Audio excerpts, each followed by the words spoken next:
उधर QR code से एकजुट हो रहे लाखों मुस्लिम इधर वक्फ बोर्ड पर बाबा बागेश्वर ने कर दिया बड़ा ऐलान। कट्टरपंथियों में मच गई भगदड़। 1200 सालों पहले जो हुआ अब कुछ वैसा ही करने जा रहे बाबा बागेश्वर। मोदी से पहले वक्फ बोर्ड पर धीरेन्द्र शास्त्री ने चला दिया बुलडोजर। वक्फ बिल को रोकने के लिए मुस्लिम धर्मगुरु सामने आए तो जवाब देने के लिए बाबा बागेश्वर मैदान पर कूद पड़े हैं। बाबा बागेश्वर का ऐलान सुनकर मौलाना और मौलवियों में हड़कंप मच गया है। देश में 1200 साल पहले जो हुआ था अब वैसा ही कुछ बाबा बागेश्वर करके वक्फ बोर्ड पर पूरे देश में बुलडोजर चलाने वाले हैं।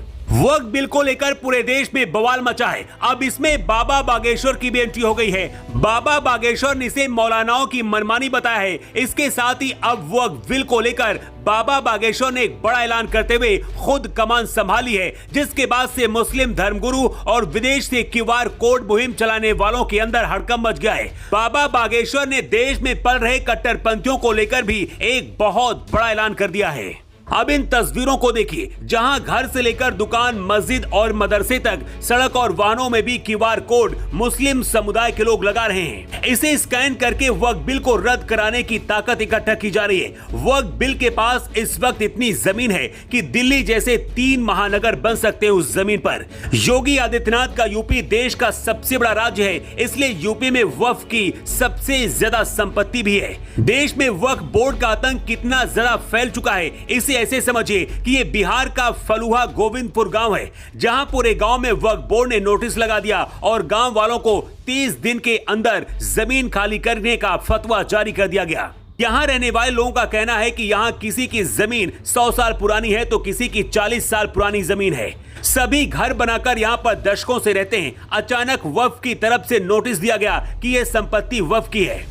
इसी तरह से मध्य प्रदेश में मुगल बादशाह शाहजहां की बहू बीबी साहिब और नादिर शाह के मकबरे को वक्फ बोर्ड ने अपना दावा ठोक दिया था, जिसकी सुनवाई में मध्य प्रदेश हाईकोर्ट के जस्टिस जीएस अहलूवालिया ने वक्फ बोर्ड की संपत्ति पर कड़ी टिप्पणी की थी और कहा था किस लिहाज से तो ताजमहल, लाल किला और पूरे भारत की संपत्ति वक्फ बोर्ड की घोषित कर देना पड़ेगा हमें। जस्टिस अहलूवालिया ने वक्फ बोर्ड के दावों पर आपत्ति जताई थी।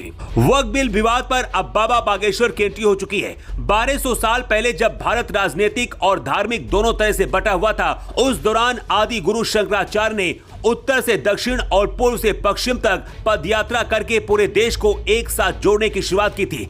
1200 साल बाद फिर से पदयात्रा शुरू होने जा रही है, जिसका नाम है हिंदू एकता पदयात्रा, और इसे बाबा बागेश्वर करने जा रहे हैं, जिसका मकसद है पूरे देश के हिंदुओं को एक करना। जिस वक्फ बिल को देश विरोधी ताकतें रद्द कराना चाहती हैं, अब ऐसे लोगों पर बाबा बागेश्वर पूरे देश में यात्रा करके बुलडोजर चलाने जा रहे हैं। ये ऐलान पंडित धीरेन्द्र शास्त्री ने मध्य प्रदेश की बीजेपी सरकार के मंत्री और बीजेपी के कद्दावर नेता कैलाश विजयवर्गीय के सामने किया है। भारत को हिंदू देश बनाने की मांग करने वाले बाबा बागेश्वर ने ये ऐलान ऐसे वक्त में किया है जब ओवैसी से लेकर देश भर के मौलाना वक्फ बिल को रद्द कराने के लिए पूरा जोर लगा रहे हैं। बाबा बागेश्वर ने कहा है अब किसी की भी मनमानी भारत में नहीं चलेगी। वक्फ बोर्ड वालों की भी मनमानी अब नहीं चलेगी। कुछ लोगों ने भारत में काफी अति मचा रखी है, कहीं पर भी बोर्ड लगा देते हैं, लेकिन अब मनमानी नहीं चलेगी। इन पर लगाम लगाना बहुत जरूरी हो गया है। बाबा बागेश्वर ने कहा है हमें किसी मजहब से कोई दिक्कत नहीं है, हम केवल लैंड जिहाद के खिलाफ हैं। इस पर रोक लगनी चाहिए। वक्फ बोर्ड पर कानूनी शिकंजा होना चाहिए।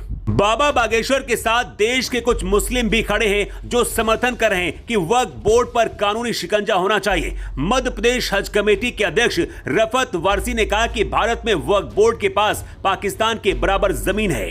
वक्फ बोर्ड हिंदुस्तान में एक नया पाकिस्तान है। मौलाना मोहम्मद कासमी जैसे मुस्लिम धर्मगुरु भी चाहते हैं कि मुस्लिमों की क्यूआर कोड मुहिम फेल हो जाए और देश में वक्फ बोर्ड पर नया कानून बने और देश के सभी मुस्लिमों को इसका फायदा ताकि मिल सके। बाबा बागेश्वर पूरे देश में हिंदुओं को जोड़ने के लिए पद यात्रा निकालने जा रहे हैं, लेकिन क्या आपको लगता है कि राजनीतिक पार्टियां जिस तरह से भारत को जातिवाद में बांट रही हैं, उससे देश के हिंदू एक हो पाएंगे? क्योंकि जब तक स्वार्थ और जाति की राजनीति देश में रहेगी, देश के लिए यह सबसे बड़ा खतरा होगा।